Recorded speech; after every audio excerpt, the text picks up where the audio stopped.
大家好，欢迎来到阿光厨房。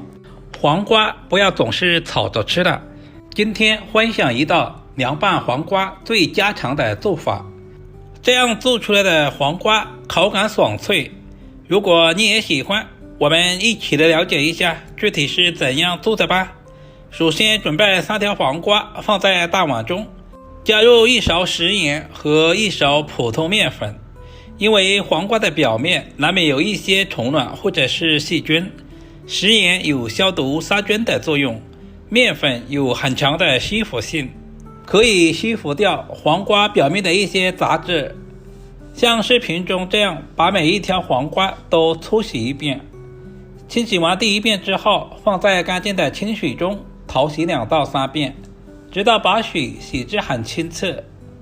接下来我们再来改下刀，把黄瓜的头尾各切掉一小部分，因为黄瓜的头尾有苦涩味。接着在黄瓜的表面划上几刀，这样方便下一步的操作。黄瓜的营养十分的丰富，含有丰富的膳食纤维以及各种微量元素。处理完之后，用菜刀把黄瓜拍一拍，表面划上几刀，我们在拍的时候就不会拍得到处都是，这也是饭店不外传的小技巧。全部处理成视频中这样，再切成小段，也不需要切太长，大约在1.5公分左右，这样更加方便入味，也方便食用。黄瓜是我们餐桌上最常见的一道食材，不管是炒着吃还是凉拌着吃，都深受大家的喜欢。全部处理成视频中这样，放在准备好的大碗中。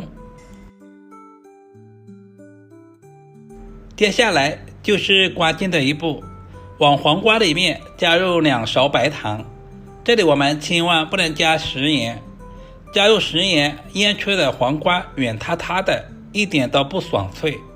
白糖可以去除黄瓜里面的苦涩味，翻拌均匀，使黄瓜表面都能够裹上薄薄的一层白糖，放在一旁腌制20分钟左右。接着准备一个小碗，加入1小把干木耳，然后加入少许的食盐和1勺普通面粉。食盐可以加速木耳的泡发，加入面粉可以方便清洗。加入30度左右的温水浸泡10分钟左右。接下来我们简单的准备一些配菜，准备多一点的大蒜，先切成薄片，然后再剁成稍微细一点的蒜末。蒜末我们尽可能的剁小一些，这样更容易激发出蒜香味。全部切好放在小碗中。准备几个清洗干净的小米椒，去掉辣椒蒂，然后再切成辣椒圈。如果吃不了太辣的，也可以不用放。全部切好和蒜子放在一起。准备几根清洗干净的香葱，直接把香葱切成稍微短一点的葱花。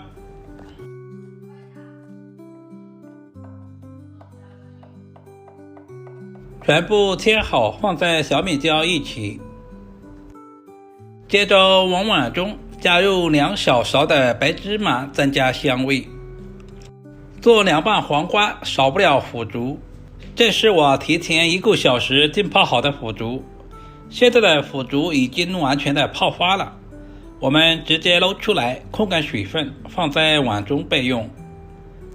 时间差不多了，现在的木耳也已经完全的泡发了，加入了面粉，很轻松的就清洗干净了，放在干净的清水中稍微的淘洗2遍，直到把表面的一些杂质淘洗干净。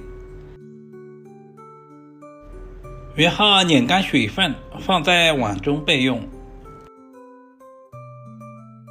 准备一锅开水，加入小半勺的食盐，少许的食用油。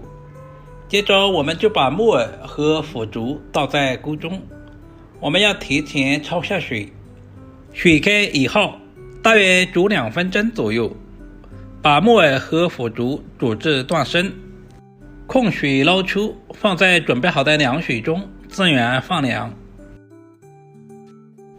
大约3到5分钟左右，我们就把凉透的腐竹和木耳拧干水分，这一步非常的关键，我们一定要拧干一些，这样方便入味。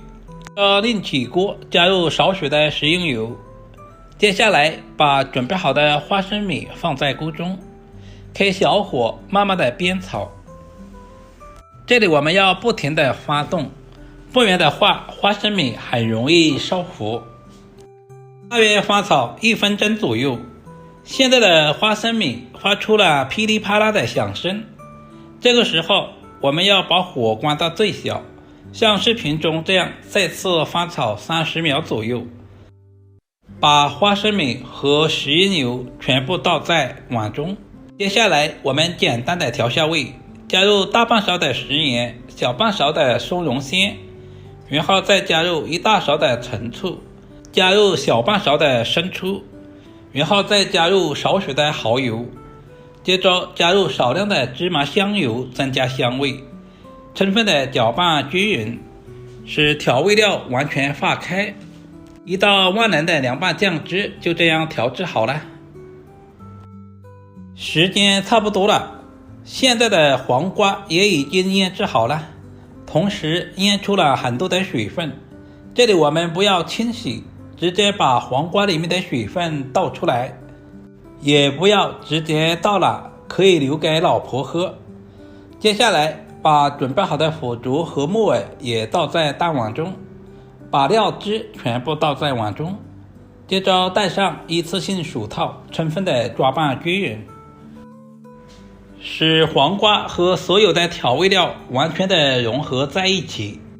根据自己的喜好加入切好的香菜，再次翻拌均匀。亲爱的朋友们，视频都看到这里了，借您花菜的小手点个赞再走呗。您的每一个点赞留言都是我前进最大的动力，非常感谢。像这样炎热的夏天，我们要多吃一些瓜果蔬菜，像黄瓜之类的就是最好的选择。稍微总结一下，黄瓜我们千万不能加食盐腌制，腌制过后千万不能清洗，只要记住这2点，你也可以做出比饭店还好吃的味道。这样做出来的黄瓜脆嫩爽口，不管是用来下饭还是下酒都非常的美味。